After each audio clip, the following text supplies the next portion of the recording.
오늘은 기도하며 함께 걷는 예수의 길 네 번째 시간, 우리 광야에 대해서 우리가 함께 나누도록 하겠습니다. 이스라엘의 지도를 보시면요, 주로 남쪽 지역에 유대 강야와 네게부 강야가 있습니다. 강야는 우리가 눈으로 보면 강야구나라고 알 수 있지만, 비교적 이 강야의 개념은 1년에 비가 200mm 미만으로 오는 곳을 강야로 그렇게 얘기를 합니다.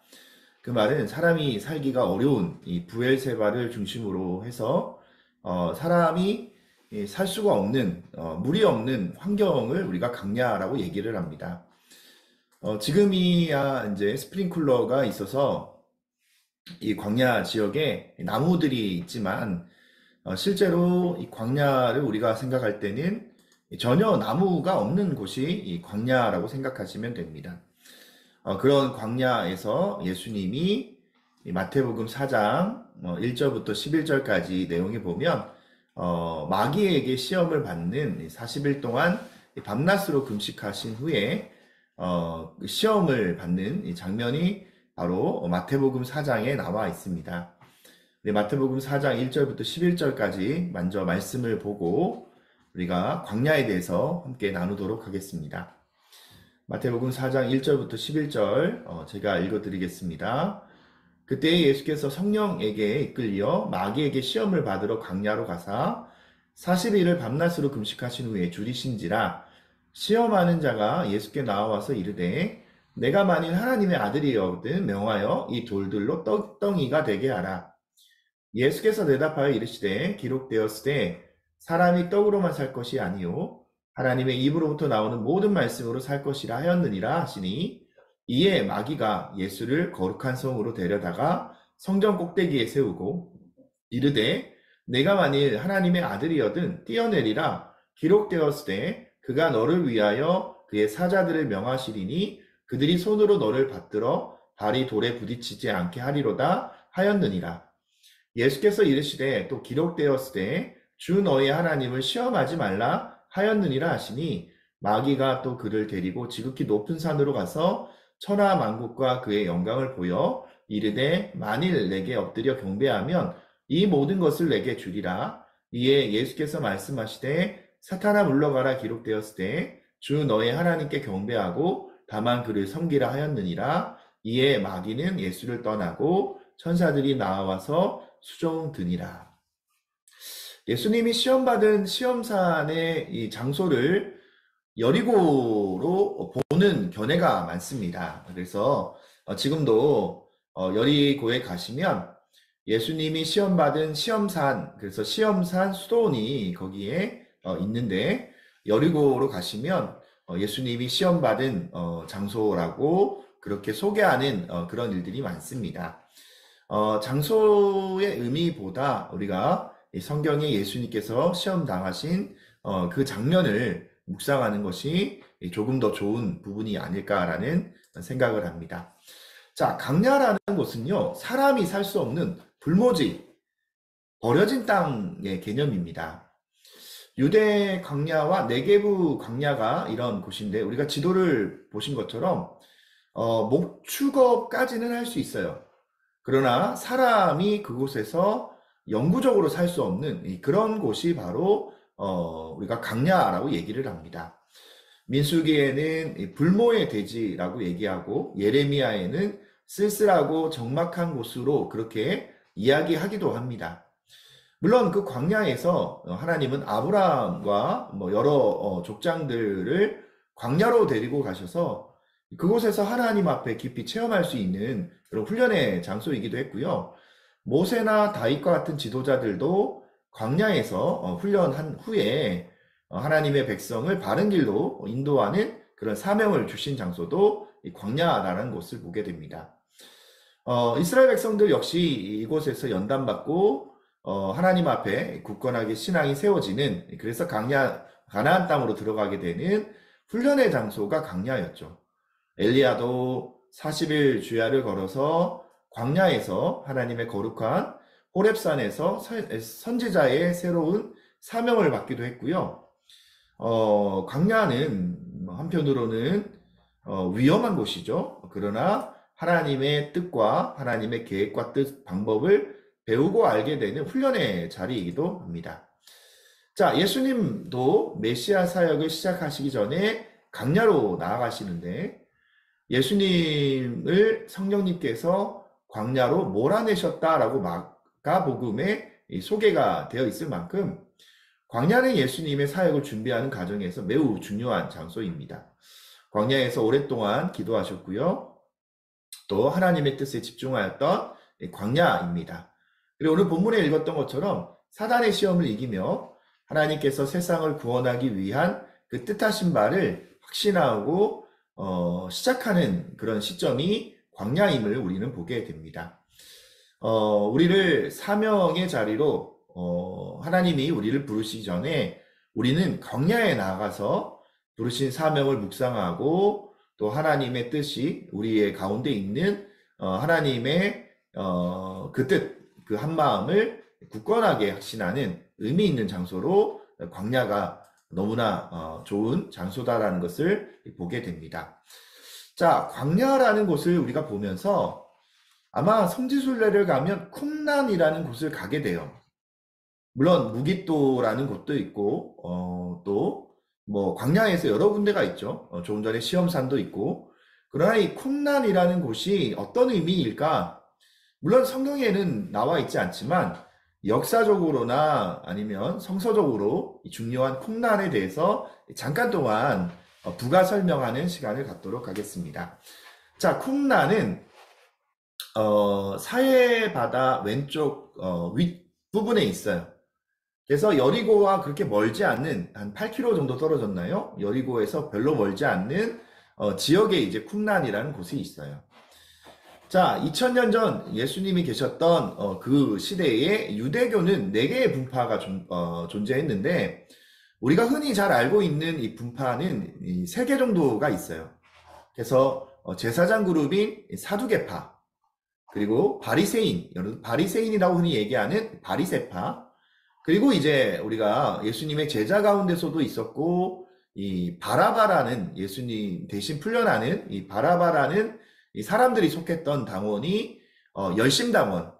그래서 그들은 칼을 들고 다니고 로마의 정부를 전복시킬 쿠데타를 일으키는 이 당원이 열심당원, 이렇게 우리가 세계를 알고 있는데 쿰란의 공동체는 아예 세속에서 떠나서 그냥 유대 강야에 들어가서 동굴에서 성경을 필사하고 신앙생활을 유지했던 에세네파에 대해서 잠깐 우리가 함께 나누려고 합니다. 자, 67년에서 70년 로마의 전쟁에 열심당원이 이제 주로 전쟁을 하면 대조적으로 이 에세네파 사람들은요 아예 광야로 물러나요. 그래서 아예 그들은 자신들만의 공동체에 생활하게 됩니다. 여기 보면 이 쿰란 동굴이라는 곳이 있는데요. 지도로 봤을 때는 잘 모르시겠지만 이런 유대 광야에는 동굴들이 참 많아요. 우리가 베들레헴이 유다 광야의 제일 위쪽 부분인데 거기에도 이 동굴들이 많아서 목자들이 주로 쉴만한 곳이 이 동굴들이었다면 유대 광야에는 이 동굴에 쿰란 공동체가 거기에서 목욕탕도 있고 또 학교도 있고 해당도 있고 여러 가지 이제 이 동굴의 용도를 그들이 사용하게 돼요.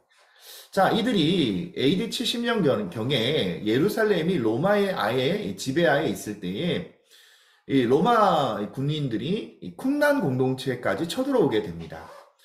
자, 이 쿰란 공동체들은 전쟁할 힘은 없었지만 그들이 최고의 목적을 가지고 보호하고 싶은 그런 의미 있는 것이 있었는데 그것이 바로 우리가 흔히 지금 얘기하는 사해 사본입니다.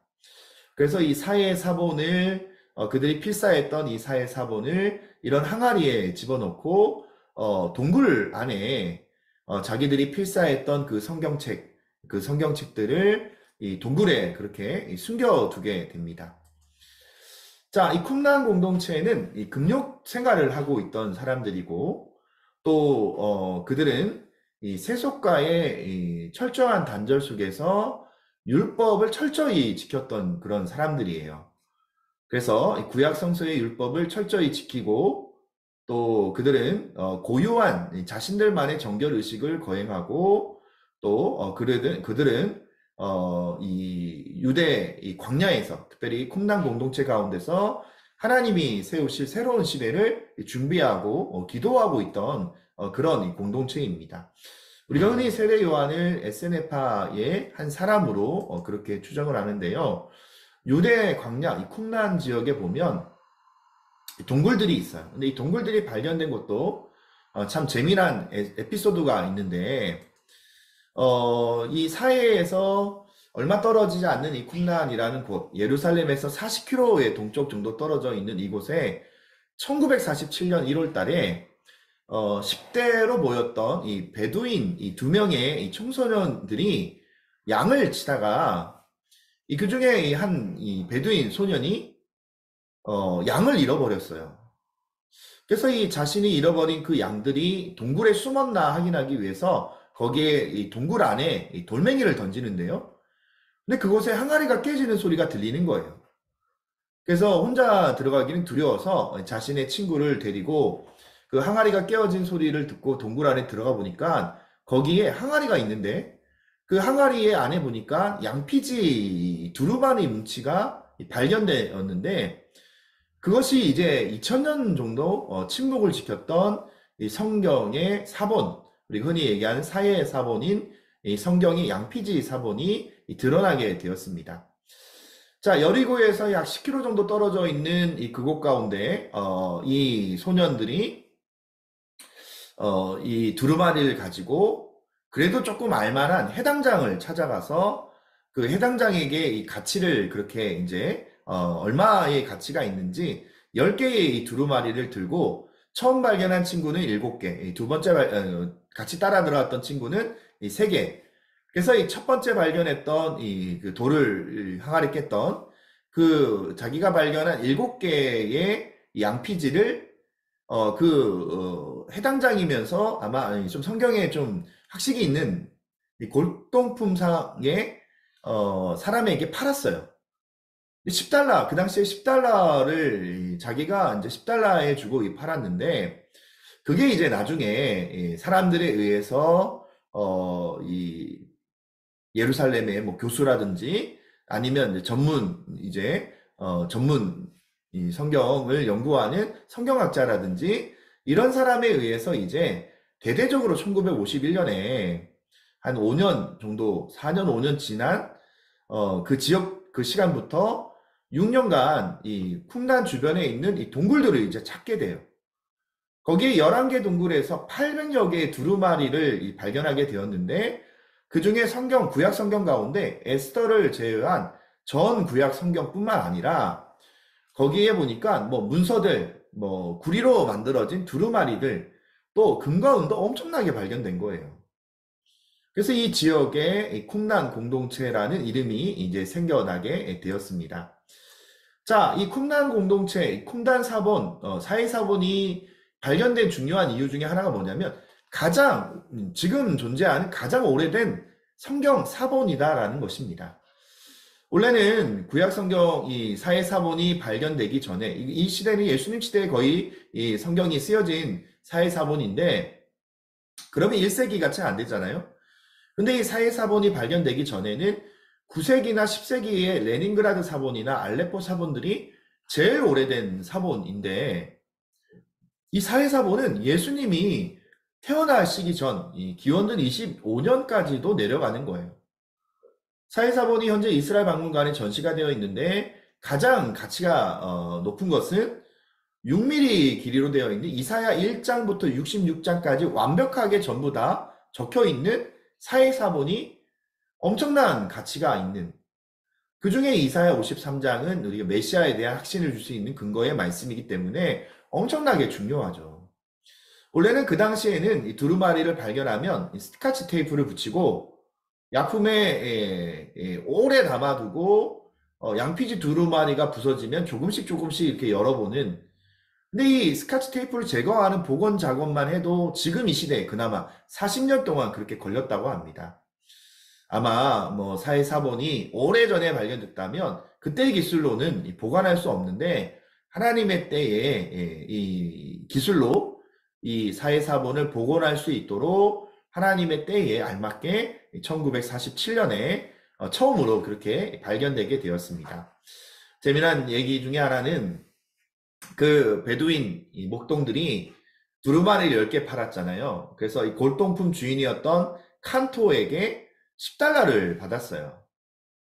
근데 이 3개만 가지고 있던 뒤따라갔던 그 친구는 히브리대 교수인 수케닉이라는 사람에게 판매를 했는데 그 3개만으로도 100달러 이상의 값어치를 인정받게 되었습니다. 물론 지금 이 사회사본은 쿰람사본 두루마리 하나의 가치는 무한대죠. 가격이 형성되지 않아요.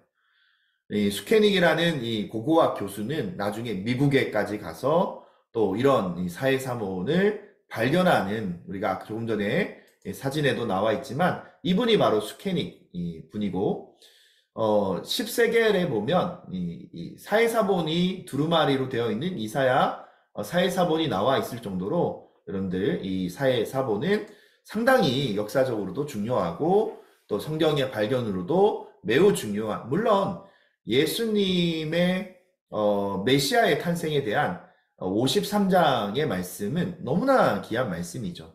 그래서 이 사회사본이 주는 의미, 그 주는 의미가 이 사회 이 지역에 있던 이 쿰란 공동체에서 발견된 그 성경에 이 가치가 있다라고 여러분 생각하시면 됩니다.